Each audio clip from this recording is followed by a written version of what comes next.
jeans.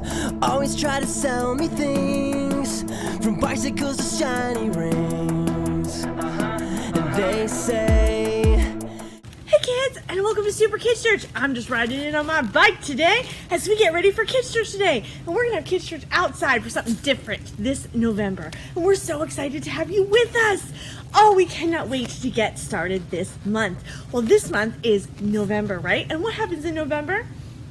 Thanksgiving, of course. We have Thanksgiving coming at the end of the month and we're so excited. But something else coming up this month is Operation Christmas Child, right? And we cannot forget about Operation Christmas Child because that's one way that we can love on kids all around the world during Christmas time. But we need to get it done during Thanksgiving time so it can reach them by Christmas. But we'll talk about that in a little bit because so far this month we are doing Upcycle as our theme for this month, which means we'll be a little bit outside, we'll be a little bit inside, and we're going to have some fun with you today talking about our bikes.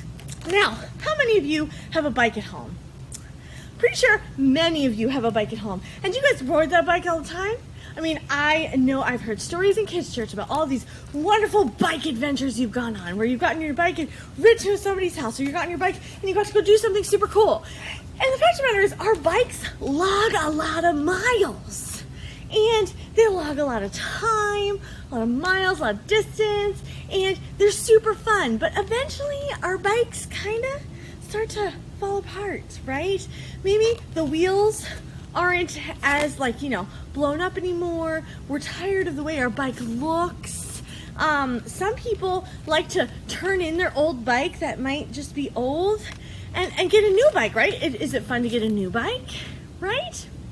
And today and this whole month, we're going to be talking about Upcycle, which basically means we're going to roll with it. All right, we're gonna roll with our bikes, and maybe instead of turning in our old bike, we're gonna get, our pumps and pump up those tires. Or maybe we'll ask a parent to grab our tools and we can fix the chain on our bike, right? Or maybe, see and fix it up. I mean, Miss Liv made this bike and one of the balloons popped. And you see how this one's green and the rest are blue?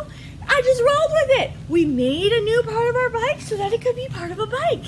And we just gotta roll with it.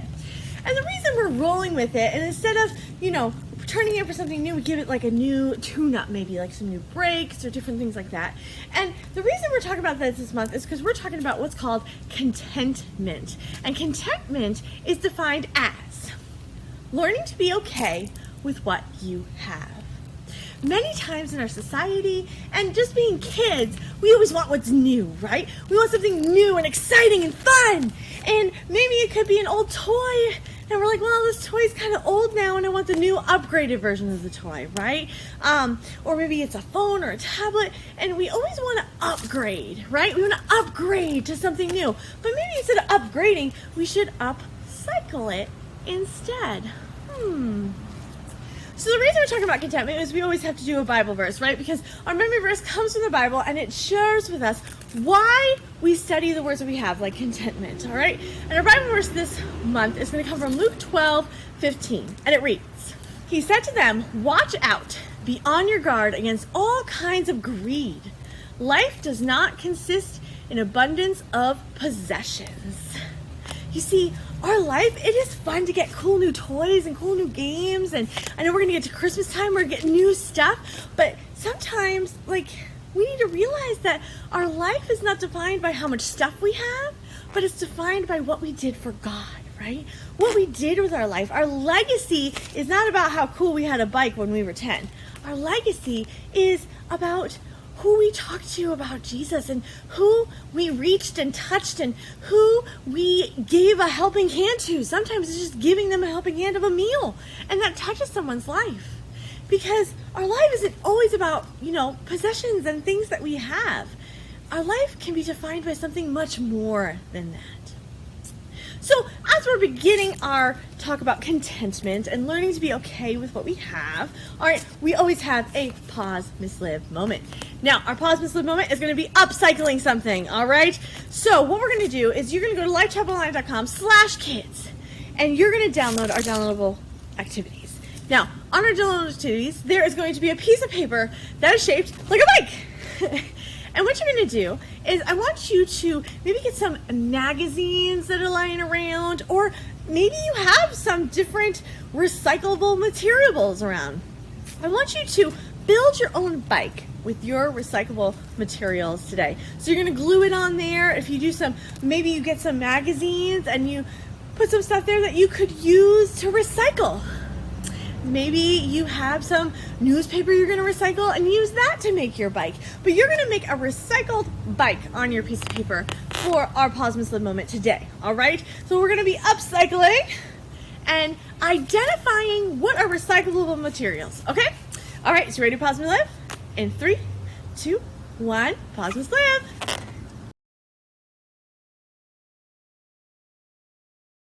We hope you had a blast upcycling and finding some new recyclable materials and how you can make things new, and maybe get your mind thinking about what could we reuse, right? What can we be content with?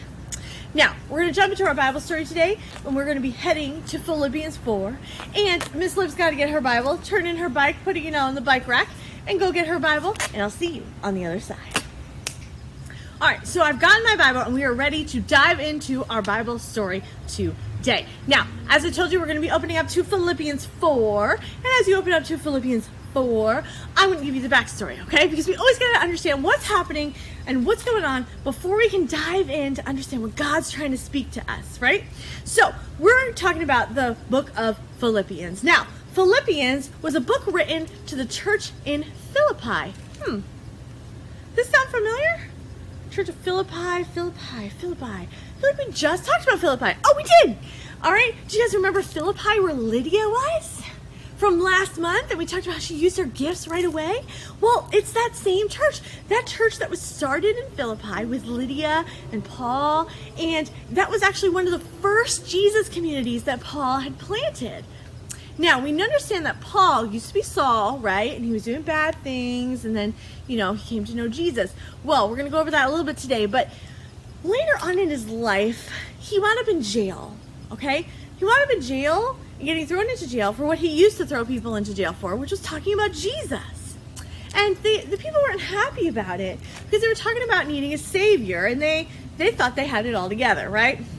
Well, this particular book was written while Paul was in prison during that time. So communication was very hard, right? I mean, he's in prison, you barely talk to him, and communication was very, very difficult during this time. However, he understood that even though communication was difficult, it didn't make communication impossible. And throughout the entire book of Philippians, he gives them different, things to live by, but basically he wanted them to understand that they needed to live life as an expression of who Jesus is, as an expression of the one who saved them. To be able to live their lives as a reflection of who Jesus was inside of them. And some of that might seem a little hard to comprehend, right? It might seem bigger than we can think about, right? I mean, how do we be like Jesus who lives inside of us when we're not Jesus, right? Well, when we become Christians and we ask Jesus into our heart, he changes us from the inside out, and he changes us to be more like him. And the more we love Jesus and the more we choose to do right things because we love Jesus, the more we start to look like Jesus, and we can be a reflection of who Jesus is, right? So in one of these things that he said to them is in Philippians 4. So we're going to read Philippians 4, 11 through 13 today. But I'm going to read it in two different translations so we can see what's going on in this scripture. So first we're going to start with NIV. You guys ready? Here we go. I am not saying this because I am in need, for I have learned to be content, whatever the circumstances. I know what it is to be in need, and I know what it is to have plenty. I have learned the secret of being content in any and every situation, whether well-fed or hungry, whether living in plenty or in want. I can do all this through him who gives me strength. Now, remember at the time of this, we were talking about how Paul was in prison, right? And it was very hard to communicate. Well, they had sent a letter to Paul, and he was responding to that letter. So he's saying these things to them from prison in understanding on where he is right then, right? Let's go ahead and read it in the NLT and see what we can gather from this. You ready? Here we go. Not that I was ever in need, for I have learned how to be content with whatever I have. I know how to live on almost nothing or with everything. I have learned the secret of living in every situation, whether it is with a full stomach or an empty, with plenty or little, for I can do everything through Christ who gives me strength. You see, Paul understood and lived his life as an expression of Jesus, right? He understood that his life and what he needed was going to come from God. He had such faith. He understood that God can help us to be okay in every situation. And he was okay in every situation. In fact, right now he's in prison and he should be upset, right?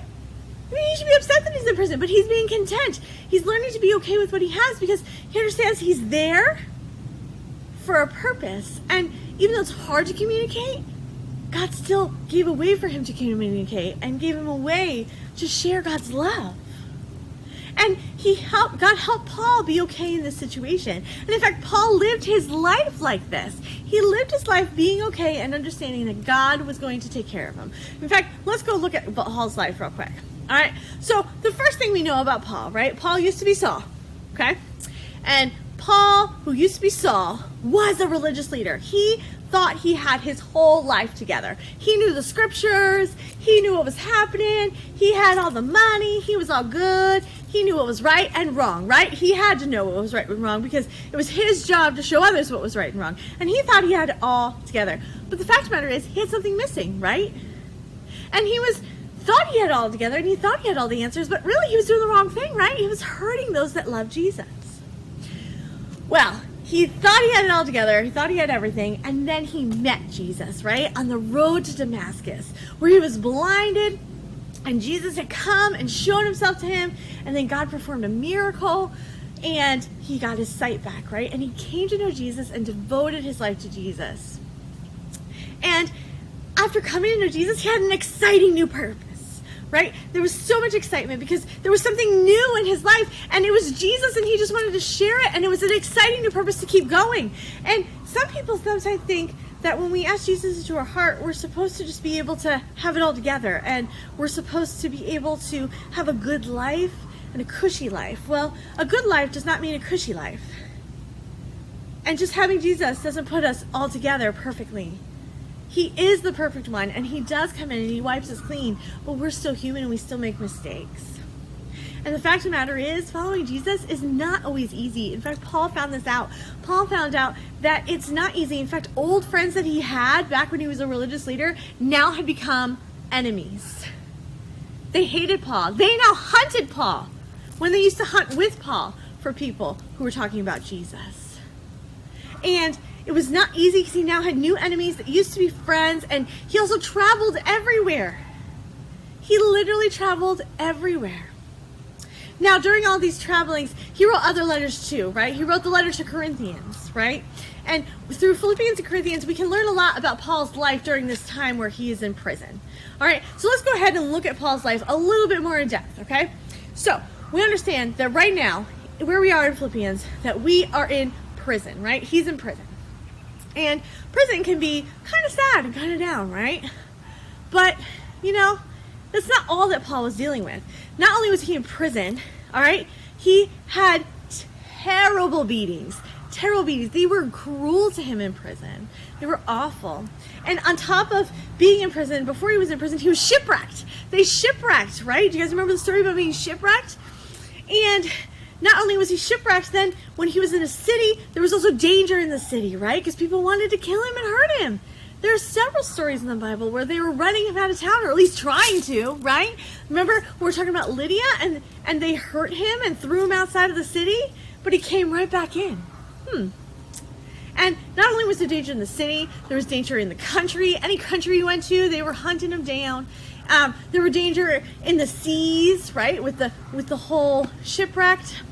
And it all came down to even people who were pretending to be his friends, but really turned out not to be his friends. On top of all that, there were times that he was very hungry and very thirsty, and he didn't have everything that he needed. And he eventually wound up in house arrest in Rome at the very end of his life. Paul's life was not always pretty. And Paul's life was always filled was both amazing things of God and miracles and things that he did. I mean, he wrote most of the New Testament about all the stuff that God had done in his life, but he still suffered some hard things. But here's the really cool thing, and I don't know if you guys quite get it, but how do you think Paul could even write something like this, that he's content? I mean, let's go look at that scripture one more time. All right, it says, now that not that I was ever in need, I have learned how to be content with whatever I have. He was content. He was content having his belly full and preaching the word. He was content when he was hungry and thirsty because he didn't have enough to eat that day or that week. He was content when he was traveling for the Lord and seeing people saved, and he was content while he was about to get shipwrecked. He was content with being there and healing people, and also content, sadly, getting beat in prison. He found contentment in everything he did, but how do you think he could find contentment? You see, Paul gives us the answer at the end of those scriptures in verse 13 about how he found contentment, how he was okay with what he had at the time that he had it. All comes back to that verse 13, which says, "For I can do everything through Christ who gives me strength." True contentment comes from a relationship with God. True contentment comes from understanding that God still loves you and God still has your best intentions in mind. See, even though Paul was going through some really, really rough times, he still understood that God still loved him and God was still there for him and God was still on the throne and God was going to bring him through. I mean, it's so hard to go through some really tough times. I know Miss Liv is going through some really tough times right now too, but I also know that God is right there with me. And it's so easy to feel down and feel like, well, where's God in this? But that's where our faith kicks into play, and understanding that we can be content. Now, we can be content with things, and you know, it not be okay. And we can be content and everything's great.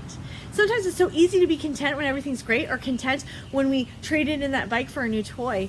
But true contentment is content no matter what we have and no matter what's going on. Understanding that God is still on the throne and he is still going to be there and help us. Which brings us to the point of the day, which is, God can help you be content. You see, no matter what is going on, whether we are in agreement with our parents or disagreement with our parents, whether we got the best, absolutely best device for Christmas, or maybe we didn't and we have to deal with what we have, or maybe we got injured and we can't go to summer camp and we're going to miss out, or we're feeling lonely and like we can't go out with our friends to a movie. During all of those times, whether they're bad or they're good, we can understand that God is still there for us, and it's going to be okay because he's still on the throne. We need to learn to be okay with what we have. It's okay that we missed summer camp, because you know what? God's still there. He's with you even if you're not at summer camp. And we can be okay and understand that when we're lonely, that we can turn to him because he's going to give us that comfort. We don't necessarily have to trade in who we are and our old bikes for something new every time. Sometimes we can just turn to God and he can see that our wheel's a little deflated and he'll give us a little bit of pump of air. He can see that maybe the chain of our bike is broken and he's right there to help us. You see, God can help us be content in all things. I don't know if your thing is bikes. Maybe right now what you're dealing with as we get closer to Christmas is you have an old toy. And maybe you're just tired of this old toy and you don't want it anymore. You want the new and improved toy. And sometimes it's a matter of looking at things in a new perspective, right? And understanding that we can be content and God can help us with that. So like when we're struggling, like, well, why would I want this bear anymore? Maybe we think about it in a new way. Maybe instead of being an old bear, we get some old clothes or we sew something for the bear, and now it's a new bear. It's a new fun thing we can do. Or maybe we're having trouble being content with something that's going on and we're really upset about something that's happening. Those are the times we can turn to God and we say, God, I'm really upset about this. Can you help me? And He will. He'll help us be content with what's happening around us. And contentment doesn't necessarily mean don't take action. In fact, it means take action and think about what's going on, right? And God can help you be content, whether it's you're worried about getting a new bike or you're tired of an old toy. We can always choose to be content with what we have and maybe think of something in a new way and see what new joys God can give us with our old bikes, our old toys, and maybe our situations and the joy we can see through being content.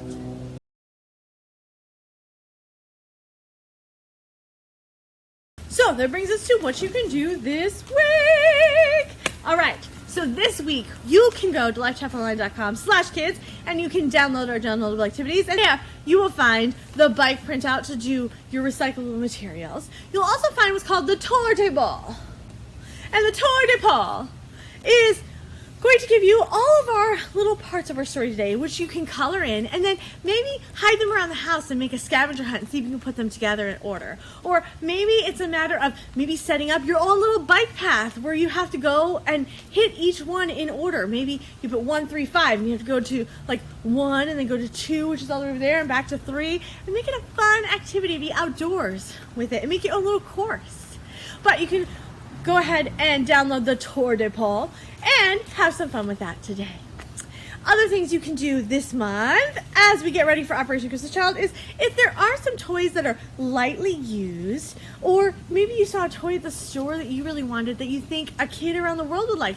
You know what? Take your toy, okay, and maybe you can think about something new, right, and dress it up. Or if you don't, maybe you can make it something new for someone else. We can upcycle it by sending it in a box to somebody around the world, right? We're doing Operation Christmas Child this month. You can go ahead and donate a box online by going to Operation Christmas Child's website, or you can stop by Life Chapel to grab your own Operation Christmas Child box and fill it with toys and stuff that maybe be a little old, but we can upcycle and send to some kids around the world. Or maybe it's a brand new toy that you want, and you know, God's calling you to send it to somebody around the world to bring them joy and love and contentment with what they have.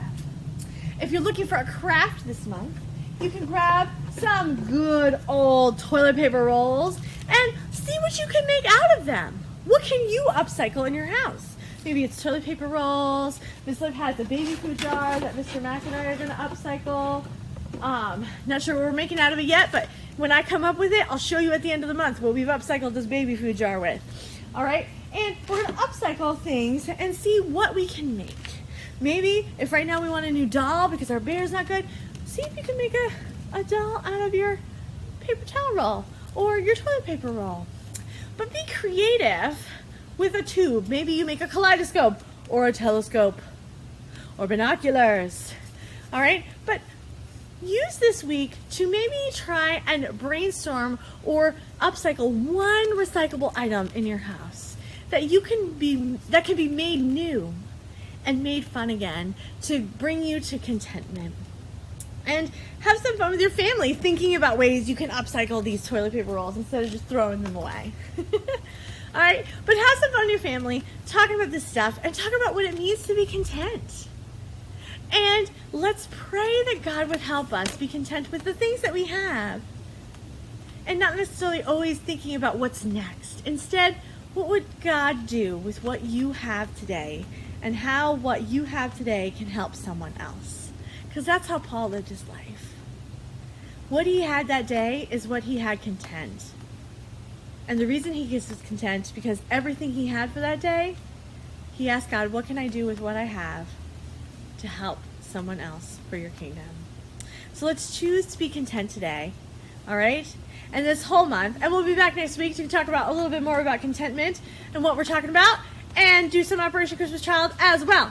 Well, we can't wait to see you then. I'm going to hop on my bike, and I'll see you next week. Bye! Everything I've got is all I